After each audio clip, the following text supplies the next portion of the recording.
All right. So today is April 4th, 2022. Um, I only really took one good trade here. This is on a dummy account. No, it's not on a dummy account. This thing shows two accounts for some weird reason. This was the main trade for the day. Got out here.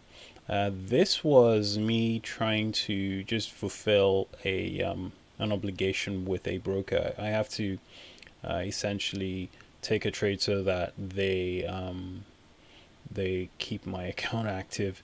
And the first trade I took, which was here, went long. I got out, I think, around here. I didn't think I made enough money, so I went long again. And I think I can't remember what happened, but I went long and bought more, and then got out over here. And I thought, okay, I'm done for the day.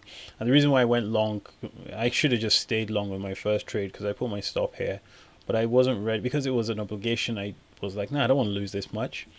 Um, yeah, and then I thought, oh, commissions. This is the reason why I got out. I went in and I thought I should have just waited. I was just not in the mindset. And I noticed that when I'm not in the mindset, it throws me off. And because of that, that threw me off even taking this trade early as I should over here. And really over here.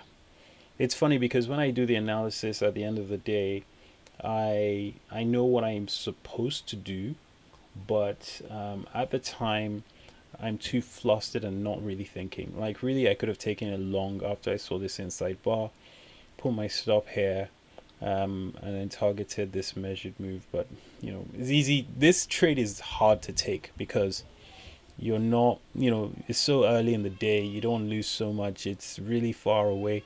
I don't always take it, even though I mark it in my notes. Um, the next trade I took again was this because I thought, okay, we have a strong, high probability that we're going much higher. This is a breakout, a bull surprise. Even though I've marked it yellow because of the wedge, and the reason why I did that was because of what happened here. Initially, I thought, okay, this should be the breakout, and we should have a wedge here, but we pull back once. We didn't pull back again. Maybe this could be the wedge actually. One, two, three. But then we came. Yeah, maybe I'll move this line up here. I think I'll move it there because it looks more appropriate. Um, and this looks more, even though we have an inside bar, I just don't like the idea of an inside bar in a breakout. It says, or it suggests to me that we have pulled back and this is the first leg, which is the reason why I put that there. Anyway, so I'll just take this as the wedge for now.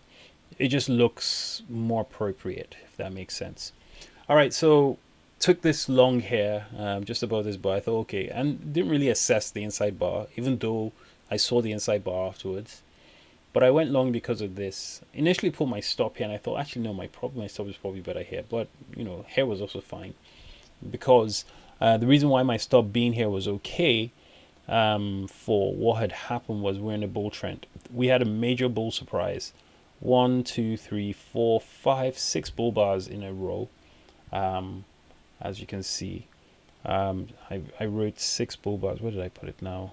Yeah, consecutive bull bars. We're definitely going to get a second leg. We've established maybe a bull trend, and expect wedge tops to fail.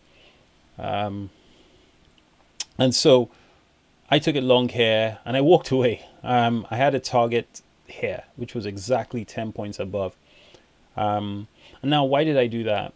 Well, I'm still trying to decide whether I want to go for exactly 10 points a day and then just call it a day, or whether I want to just kind of follow the trend and let it go. And I'm finding that when I do follow the trend, I stop myself out too quickly. Like this looks so big that I'm like, nah, I'm not going to hold it. And I held through this entire thing. Um, Went up, and yeah, I was quite convinced we're going higher. Just also because we kind of gone through this, we still have this vacuum, cell vacuum to test here, or you can call it a buy vacuum. I just felt like we still had this area to test. I mean, this was the first. Oh yeah, this is, oh nice. That was the first area. But anyway, didn't even look here properly. But I just, okay. Do you know what? We're in a bull trend, major bull surprise, massive breakout above the moving average. We should go higher. Even though this came down, I said this probably will be minor, and you know we carried on even higher. And this was really, really interesting to hold through. went through this sideways through a trading range, breakout, and then just really held, because I thought, okay, if we have a breakout, we're probably going to get 3 highs up. 1, 2, this bar came up, and I thought, oh, is it going to be the third high? And this is when your mind is playing tricks on you because your exit is here. Almost wanted to exit, and I thought, no, stick to the plan, don't get out. And what I was also doing was trailing my stop. So the stop was initially here, then here, then here, then here. As we kept making new highs, I'll pull my stop up. And I remember when I pulled my stop, where was it? Here. There. No, because I was above my entry. I think it was around here. I had my stop here. Yeah. I had my stop about here, and we went even higher and then hit my target. I was like, yay.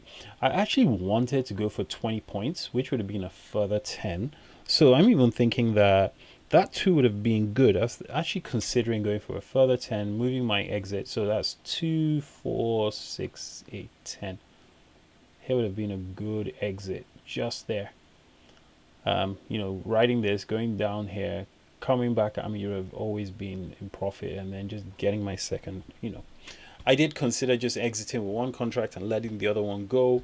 But it was just, I said, you know what, you stop, don't worry about it, and let it go. Now, this was pretty cool to watch today. There were a few shakeouts like here. This was a really big shakeout at the time. I mean, look at how big that bar is. It looks small now, but at the time when I was looking at it, this, you imagine all the bars are small. This appeared so big. This showed me a bit of exhaustion that came in. I thought we were going higher. I mean, we did kind of go higher a bit, and then we sold off, and we just had one bar and we went up. This is something I'm not seeing a lot of, this V reversal, but this makes sense. You have a higher low major trend reversal, and this is now beginning to make more sense. It's what I expect now. Higher lows, major trend reversals, and then we went even higher. What's the moral of the story? I think that the moral of the story is, if you find an entry for something that you think is going to happen, i.e. there's a high probability we're going higher, and therefore we're probably going to have a close above, a strong bull close, i.e. a bar with maybe a tiny wick, just stay in it and let it get to your target. It most likely will get to your target. It may take a bit of time. I mean, this took, I don't know, let me see, can you measure the time? This took it doesn't really say, an hour and 50 minutes. Right, so this took an hour and 50 minutes to get to my target. So almost 2 hours. And I think that's the thing. You just have to just believe in what you're doing. This is something I don't normally do. I don't normally take these trades. Typically what happens is, did I trade this day? No, I didn't trade this day. It was this day I traded. And as you can see, I wasn't sure. It was a trading range. I wasn't sure what was happening. And yeah, but anyway, this was good. All right. That is my recap for the day, and we'll see what happens tomorrow.